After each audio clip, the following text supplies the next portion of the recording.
What's up, Dunwoody? Welcome back to the podcast. It's all about Dunwoody, Georgia. Today I'm here with Lauren Morris, who is working at Stage Door this week. Show is brought to you by Village Orthodontics and Dr. Brett Friedman.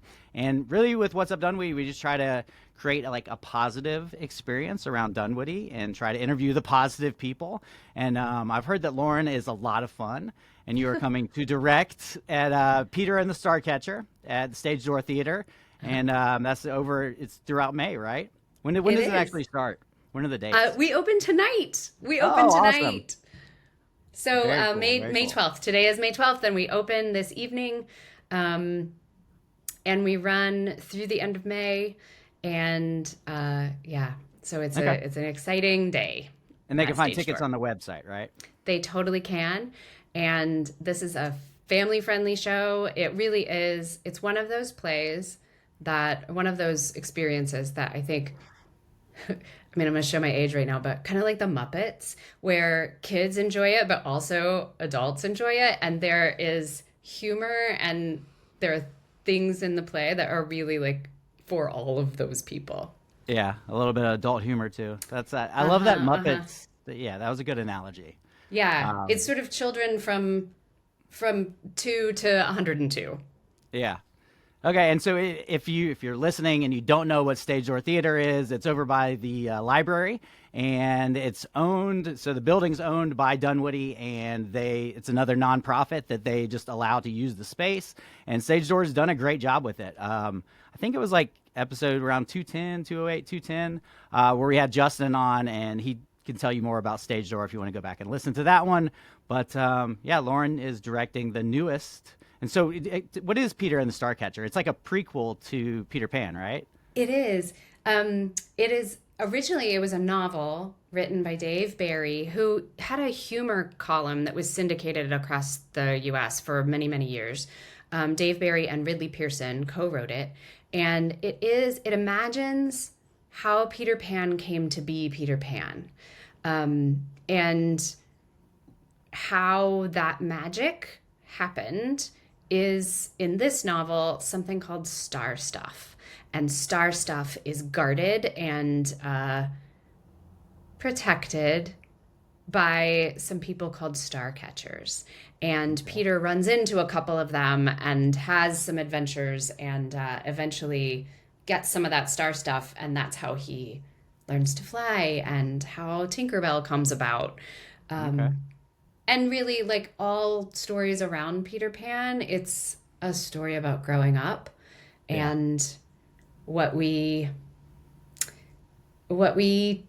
take with us when we do that and what we leave behind. And so it's also very poignant in that way about what it means to be a child and how much of that child we carry with us when we get tall. Wow, that was deep. My kids love Peter Pan, and so this might be the first time that I go to see a show at Stage Door. That would Oh, please sound really come. fun. I'm so proud of it. Please come. Yeah, yeah. So Yeah. it's actors and actresses from all over the Atlanta area, or do you have any Yes. Dunwoody folks? We do. We yeah? have two that I know of. Joey Okay. Davila and Bridget Okay, I know McCarthy Joey. live just 5 minutes from the theater. So, they are Dunwoodians. Yeah. What do you think of Dunwoody? You probably I spent some time here now. I have, and I really love it. And I love that they're supporting this place. I mean, I think there is so much value to be found in having the arts supported in a community. It Yeah. creates identity. It also creates community in itself. And I know that the direction that Justin and Joey and Lily and Grace are taking Stage Door is really focused on that. I know they have some great board members who are really committed to just elevating this awesome space Yeah. that Dunwoody has the opportunity to support.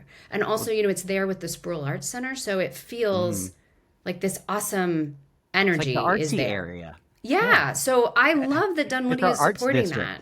that. Yeah, it is your arts district, and They I really really respect that. Dunwoody's really been pushing the arts and artistic expression throughout the community, and from what I hear, it's really taken off at Stage Door the last couple of years. So that's really cool. Yeah.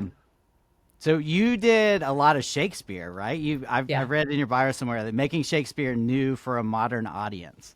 How do you make Yeah. Shakespeare for a modern audience? Well, the thing about Shakespeare, the reason we still do Shakespeare is because it is full of the universal truths of what it's like to be a human being. And uh, there are ways to bring it to life that I think people can easily relate to. Um, and that's my favorite thing to do. So to think about Shakespeare almost as a new play every time you approach it. I also love doing new plays, and developing new work. So I think I approach it that way, and that I'm always thinking about what does this mean to us now, and how do we make that clear to an audience, and also that they have a really good time. Because Yeah. the idea that Shakespeare's stuffy is simply not true. It's like full of all kinds of body humor, and yeah, it's really fun. Yeah. And you've done this all over Atlanta, right? I have. So part of my job as a theater director is to look for my next job, like any contractor or freelancer out in the world. And so I do. I get hired and then work on a project for a certain amount of time from theater to theater. So, I mean, we've been working on this for probably 6 months-ish. Oh, wow. It gets more intense as it gets closer. Right. But as a director, there's a long runway of thinking about it and how you're going to approach it. And yeah, so And then you restart with something completely new? Or I are you doing Peter do. and the Starcatcher other places? You just do it for No, one this place? is it. So another strange So thing it's about all being in. a director is that my contract is over today. So once the Yeah. show is open, I am no longer a part of it. I release it and it becomes the stage manager's job to make sure that it remains as we made it, and the actors take it and share it with audiences. Oh, that's really cool. So Yeah. yeah, so you work really hard up into that day, and then you're like, it's kind of I run the parade, or I help run the parade with Penny Foreman, and it is you work really hard up into the time of the parade, and then it's like whatever happens happens at this point. Yep, that's exactly what it's like. You just have to let Yep. go, and that's actually You put in all the honestly work, see how it goes. that's where the magic thing happens, though, is between creating the thing and letting it live and breathe on its own. And it's not theater, though, until the audience comes in. And a parade really kind of is a piece of theater because there's an audience and there's a Yeah, I guess you happening. can look at So it that way. the audience brings the other half of the energy. So we're excited to Yeah. have them there tonight.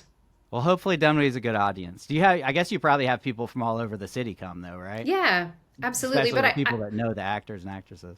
definitely. But I also think it is it's nice to have something so close by. You Yeah. can go to the nearby restaurants, and it feels that sense of the thing that the arts do for a community. I think that is so awesome is placemaking. It gives you a sense of place and a sense of community and a sense of ownership over how your tax dollars are used, and like what Yeah. it means to live in a place with your friends and family. Yeah, and Justin said when I had him on the podcast, he said that about half the crowd is Dunwoody folks, which I think is really cool. I would have thought Yeah, that, you have the same crowd that kind of moves around all over Atlanta to the theaters, but he said that a sure. lot of it is Dunwoody.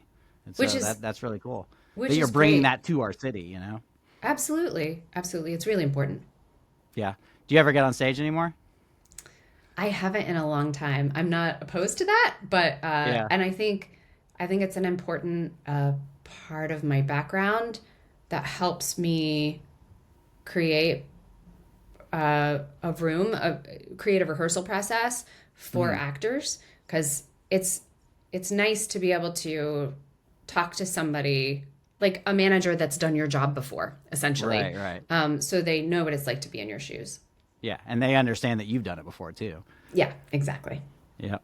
Well, that's really cool. So you're from Indiana, And I Hmm. read your bio. You went to Long Beach for a while. That's really fun. That's a little different than Indiana, probably. It was really different from Indiana. Yeah, I went to Cal State Long Beach for graduate school. They had a cool program there that was, um, it was a Master of Fine Arts. So there was a master's degree within the theater department that was also partnered with the business school. So it was an MFA and an MBA. So I Okay. did my MFA all day long, and then I went to business school at night, and sort of got that dual degree. And that's why I traveled all the way to California for graduate school. Yeah. So you got the art side and the business side. That's really, Hmm. I feel like most jobs have a little bit of business built into it. And I think that Absolutely. that should be more of a major for everything, I think.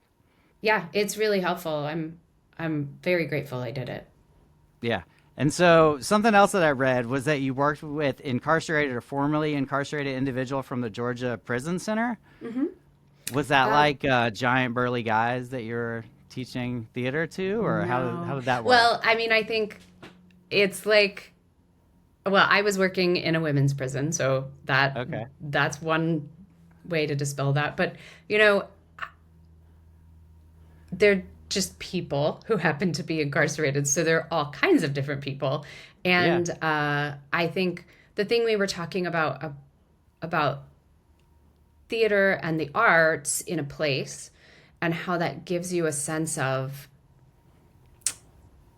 community and identity and Hmm. beauty in the place that you are is is sort of a basic human need. And I think that people who happen to be incarcerated also need that.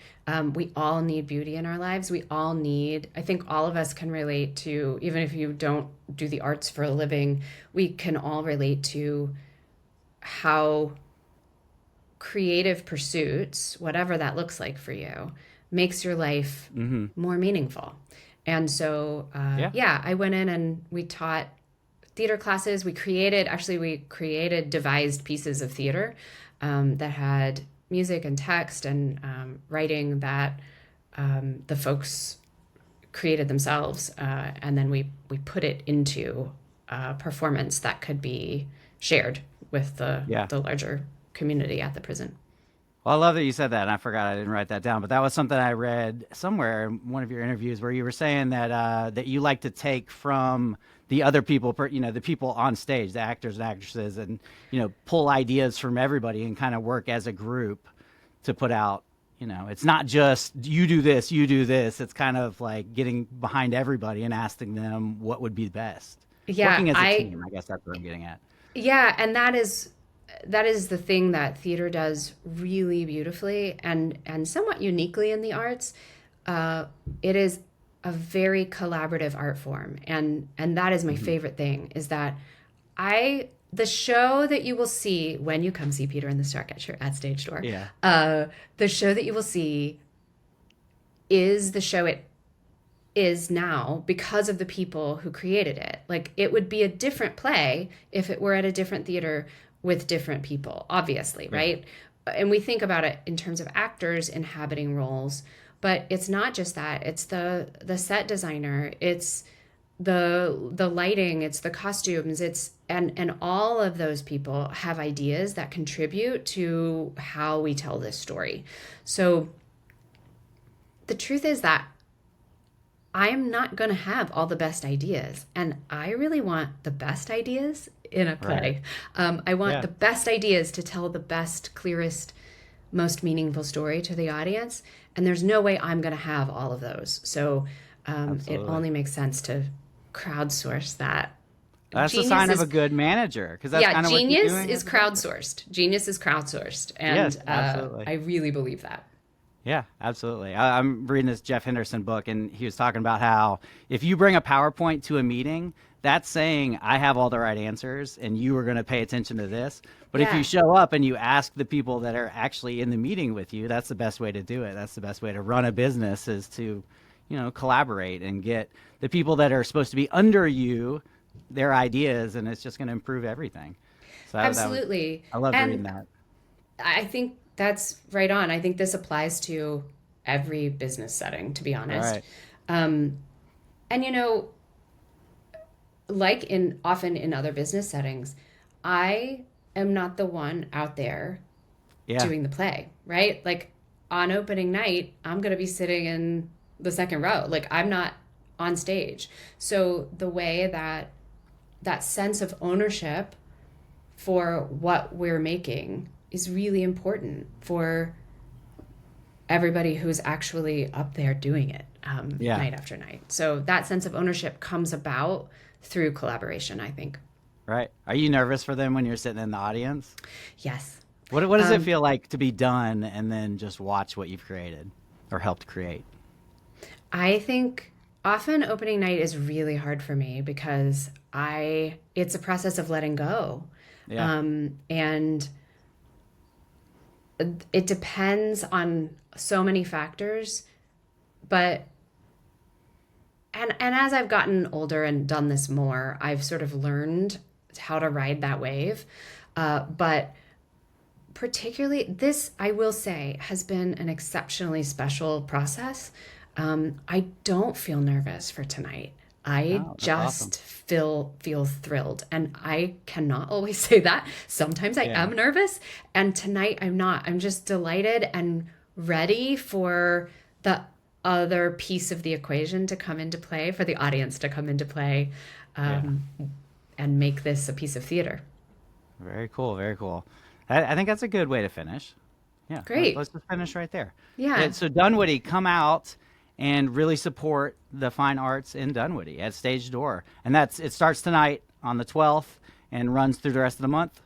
It Find does. tickets online, right? Yes, online at Stage Door Theater.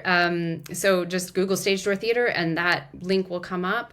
And Okay. I also, Matt, just want to thank you for doing this because this Oh, is no problem. also the same thing, right? It's a sense of place. It's a sense of how we support each other in community. It's a really Yeah. big deal to have this kind of support for what we're doing at Stage Door. So thanks. Well, cool. Well, thanks for coming to our city, and we're really excited about it. I'm really excited about it now, and I hope the people that are listening are excited about it because this is Stage Door is such a different thing in our city, and I just want everybody to support it. I actually have never been. I've been to the theater before, but I've never actually watched a production. So I promise you, I'll come out to this This theater is in your Starkatcher. moment. This is your Yes. moment. Hopefully, I'll see you in the crowd. Maybe we'll sit next to each other. I would love that. I would love that. I'll be there tonight. Awesome. Hey, Okay. well, thanks so much, Lauren. Thank you.